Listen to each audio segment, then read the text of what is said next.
Welcome to this explainer. Okay, today we're going to use some real engineering math to uncover exactly what happens when you try to power a 5 kilowatt-hour daily load using two completely different battery chemistries. We are pitting lead acid against LiFePO4. And look, if you're out there designing an off-grid system, maybe a cabin setup or a home backup, understanding this specific difference, it's absolutely crucial. It's literally what keeps your lights on when the sun goes down.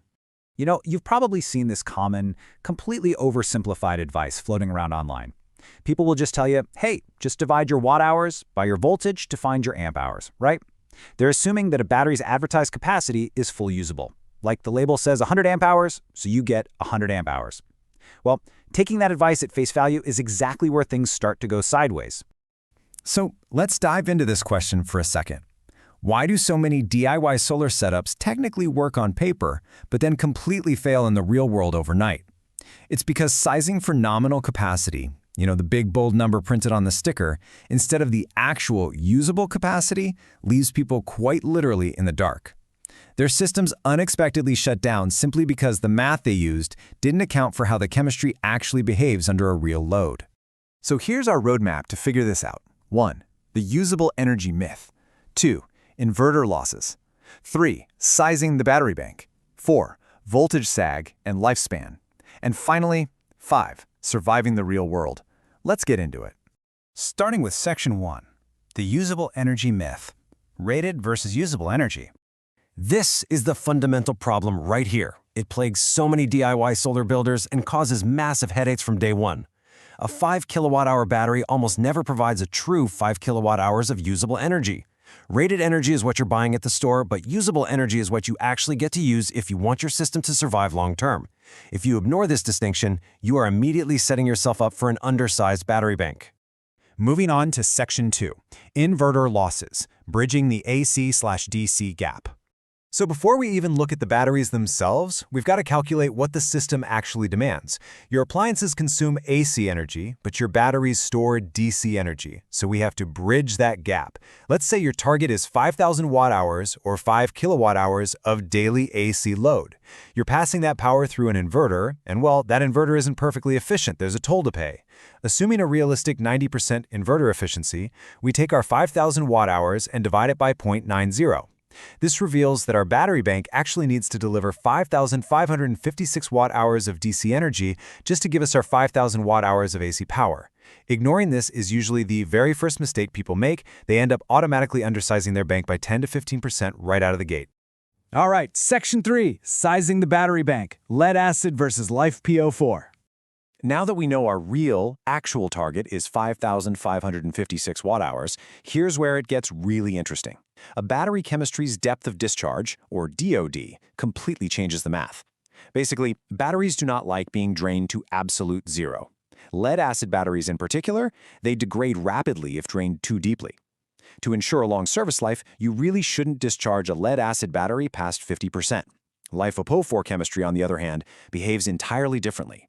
It safely tolerates way deeper cycling, allowing for a massive 90% usable depth of discharge. Let's apply that 50% rule to our lead-acid calculation for a second. Because we can only safely use half of a lead-acid bank to protect its lifespan, we have to take our required 5,556 watt-hours and divide it by 0.5. To supply that load, it requires a shockingly massive 11.1 kilowatt-hour nominal battery bank. That is what it takes just to reliably run a 5 kilowatt-hour daily load on lead acid without completely ruining the batteries. Wild, right? And let's see how this builds when we convert watt-hours to amp-hours for a typical 48-volt system. For the lead-acid bank, dividing 11,112 watt-hours by 48 volts means our bank balloons to roughly 231 amp-hours. Now compare that to the LiFePO4 system. Since we have a 90% usable DoD, we divide our 5,556 watt-hours by 0.90, meaning we only need a 6.2 kilowatt-hour nominal bank.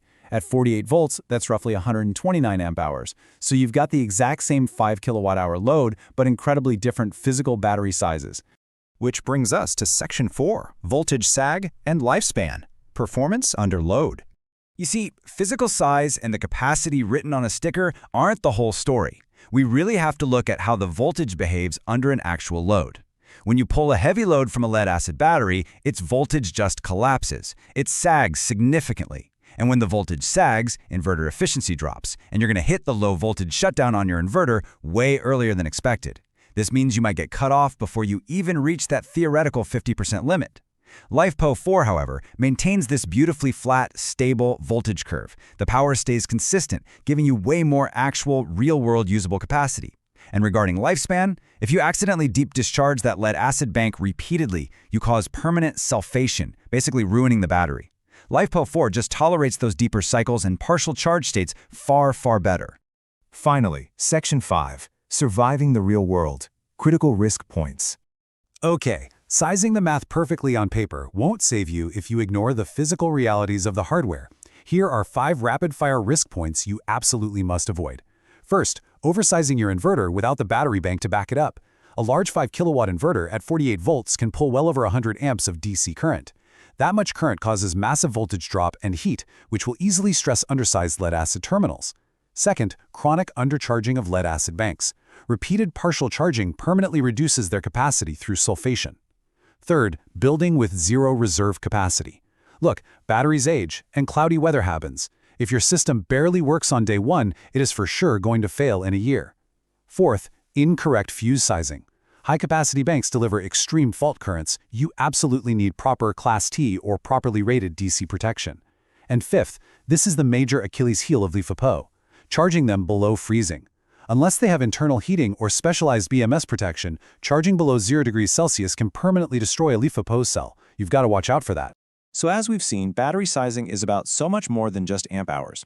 It's really about the chemistry, voltage stability, and the actual usable energy.